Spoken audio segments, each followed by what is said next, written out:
Olá, amigos e amigas. Aqui fala o pastor Adolfo Soares. Hoje é quinta-feira, 22 de abril de 2021. Continuamos com o estudo da lição 4 da Escola Sabatina. Estamos analisando o Pacto Abraâmico. O título da lição de hoje é Obrigações da Aliança. O nosso texto, Gênesis 18, 19. Diz assim: Porque eu o escolhi para que ordene aos seus filhos e à sua casa depois dele, a fim de que guardem o caminho do Senhor e pratiquem a justiça e o juízo, para que o Senhor faça vir sobre Abraão o que lhe prometeu. Vamos lidar hoje com 6 perguntas para melhor compreender o tema.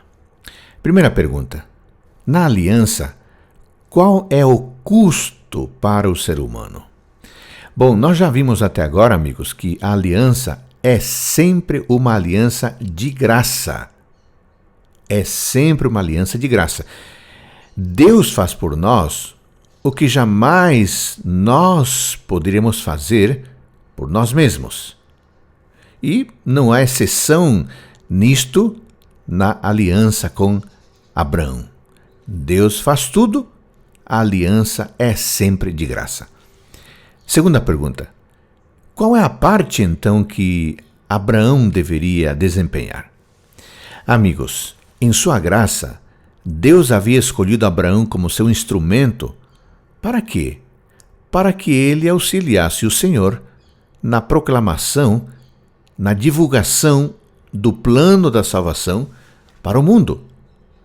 Todavia, o cumprimento das promessas da aliança estava diretamente vinculado à disposição que Abraão deveria ter de andar, de viver em justiça e de obedecer ao Senhor, motivado pela fé. Sem essa disposição, sem essa fidelidade, sem essa obediência da parte de Abraão, Deus não poderia usar este homem, e então as promessas não se cumpririam. Pergunta número 3. Existe alguma relação entre graça e lei? Porque nós já vimos na primeira pergunta que a aliança é sempre de graça.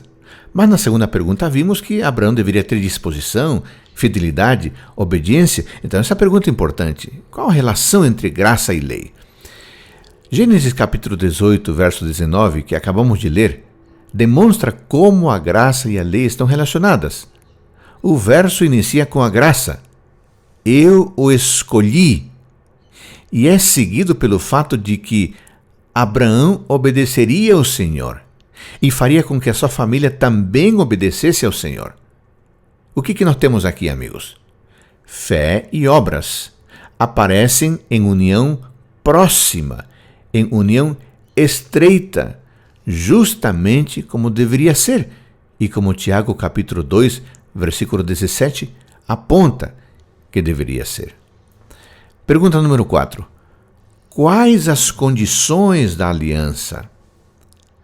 Bom, as bênçãos da aliança não poderiam ser desfrutadas, não poderiam ser mantidas, a menos que algumas condições fossem cumpridas por aqueles que se beneficiam da aliança. E embora as condições não tivessem sido necessárias para o estabelecimento da aliança, essas condições deveriam ser a resposta de amor, a resposta de fé e a resposta de obediência por parte do ser humano. Deveriam ser a manifestação de um relacionamento entre o ser humano e Deus. Portanto, amigos, a obediência era o meio pelo qual Deus poderia cumprir suas promessas da aliança ao seu povo. Quinta pergunta: e se a aliança fosse quebrada? O que aconteceria? Amigos, a quebra da aliança, por meio da desobediência, por meio da falta de amor e por meio da falta de fé, essa quebra da aliança significaria que estaria quebrado o relacionamento que a aliança havia estabelecido. Quando a aliança era quebrada, o que era quebrado não era a condição da concessão da aliança, mas a condição de seu cumprimento. a condição do cumprimento quebrava-se, caso o ser humano agisse com infidelidade, com descrença e com desobediência. Bom, e a última pergunta lida com esse aspecto importante da aliança, que é a obediência. Amigos, o que é obediência? A obediência não é mera concordância externa, não. A obediência é uma consequência do amor. A lei de Deus é uma expressão da natureza divina, é uma personificação do grande princípio do amor, e por isso, a lei de Deus é o fundamento do seu governo no céu e na terra. Se o nosso coração for renovado à semelhança de Deus, se o amor divino estiver implantado em nosso coração, é claro que viveremos em obediência à lei de Deus.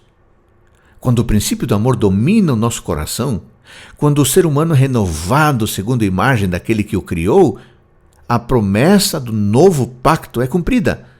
Qual que é a promessa do novo pacto? Hebreus capítulo 10, versículo 16.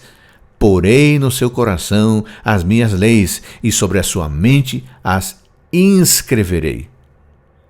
E se a lei estiver escrita no coração, amigos, claramente essa lei moldará a vida. A obediência, que nasce de um compromisso de amor, é o verdadeiro sinal do discipulado. Bom, aqui está, amigos, uma questão chave. Uma maneira de avaliar se estamos de fato sendo verdadeiros discípulos é se estamos vivendo em obediência aos requisitos de Deus, em obediência aos planos de Deus. Que tal fazermos uma autoavaliação agora? Estamos obedecendo aos mandamentos de Deus? Se a nossa resposta for positiva, uma obediência é amor, então somos verdadeiros discípulos do Senhor.